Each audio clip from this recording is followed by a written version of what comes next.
सांगायचे की माझ्यासारख्या एका लहानग्या मुलीला त्यांनी मंत्री म्हणून काम करण्याची संधी दिली. मंत्री म्हणून काम करत असताना मुख्यमंत्री माझी लाडकी बहीण सारखी एक योजना मी माझ्या भगिनीसाठी आणली. आज जवळपास 2.5 कोटीपेक्षा जास्त महिलांना या लाडकी बहीण योजनेचा लाभ पोहोचवतो.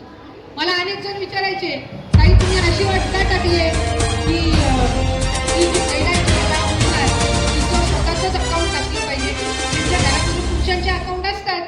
मी त्यांना म्हटलं आम्ही 1500 देऊ महिलांना, त्यांना सकाळी डीबीटीचा मेसेज येईल की तुमच्या खात्यामध्ये 1500 जमा झाले. पुरुषाची अकाउंट दिली, माझी महिला बँकमधून पैसे विड्रॉ करायला जाईपर्यंत 1500तले 150 पण राहिले. म्हणून अकाउंट त्या महिलेचीच आम्ही कंपल्सरी केली. आणि मला तुम्हाला सगळ्या जणांना सांगायला आवडेल की 50 लाखपेक्षा अधिक त्यांची कधी बँकेत खातंच नव्हतं, त्यांचं खातं आपण मुलांनी लाडकी बहीण योजनेअंतर्गत मिळवलं. आणि आज धुळ्यामध्ये जवळपास 1 लाखपेक्षा जास्त महिला लाडकी बहीण योजनेचा लाभ. किती काही करू ही योजना आम्ही तशाच पद्धतीनं पुढे तुमच्यासाठी चालू ठेवणार. कारण या महिलांच्या आयुष्यामध्ये जो आनंद या योजनेने आणलेला आहे तो काय आम्हाला मिळवून द्यायचा नाही.